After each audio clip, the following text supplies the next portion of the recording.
Hey friends, I'm sitting amongst my fabric here because that's what I'm going to be talking about today is fabric or fabric hauls. So before I get started on anything, I'm going to show you my fabric closet really quick here. So this is where I keep all of my sarees, and excuse the lighting in here, the upper light is out. But I have a lot of sarees. I ordered a huge amount of them from different sellers. I'm going to be a right harebrain and just grab a stack of these and we'll talk about that.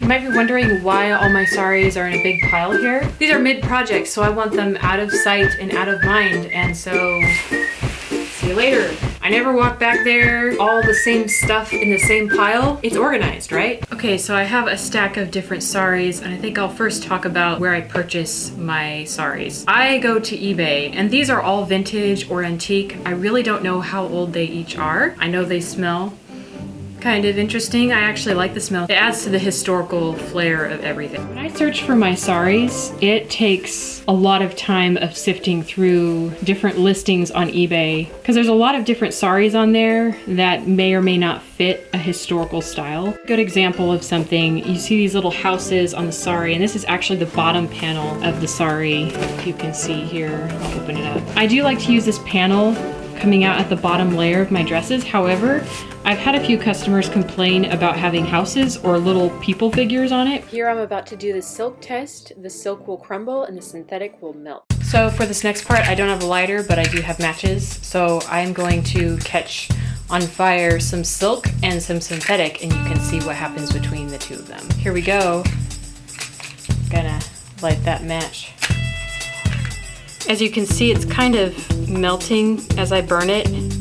See if we can just catch this thing on fire. And it smells synthetic too. And trying it on this one, it's not really melting, it's just kind of crumbling. It doesn't really look like it melted all that much. The red one that we did, it just melted and it kind of brought the fibers together and it's hard, whereas this one, it just crumbled. It doesn't make it into plastic, whereas this one, it made the end of it feel like, now it feels like plastic. It doesn't even crumble off. It's like stiff. So that's not to say that your saree is exactly silk.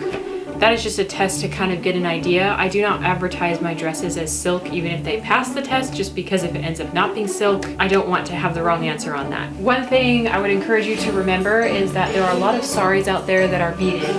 And while that's great and everything that they've done that hand stitching, the only bummer about that is when you're going over it with your machine, it could jam it up or it could break your needles. Every time you go to sew a seam, you're having to take beads out. So for me, I just realized it was time consuming, but sometimes it works. Sometimes I get a saree that has some beading on it or maybe some sequins. Sometimes the sequins are not as bad as beads. Just keep that in mind that beads can be really annoying. But we'll look at this one. I love how this actually has two different colors. I think some people might have mixed feelings about it, but for me, it's really helped me to look and see what different color combinations can I try. I've had a few customers actually fight over these dresses when I have the two different colors going on, and it's the same tone. Sometimes they're really wacky and I'm like, whoa, I'm not gonna try that, but I really do love this color combo here. Next thing is the linings I use behind my sarees. I like to use cotton because cotton is soft as a lining. It gives some stability to the dress and gives it body so that the saree, because the saree is very lightweight, so it kind of sags. So I'm back here at the table with all my fabrics because this is my next project of 12 dresses that I'm going to be making on an assembly line for my shop. So hit that subscribe button because I plan on updating how all that is gonna go these next 2 weeks. Please like this video if you enjoyed it, and I'm looking forward to being back here soon.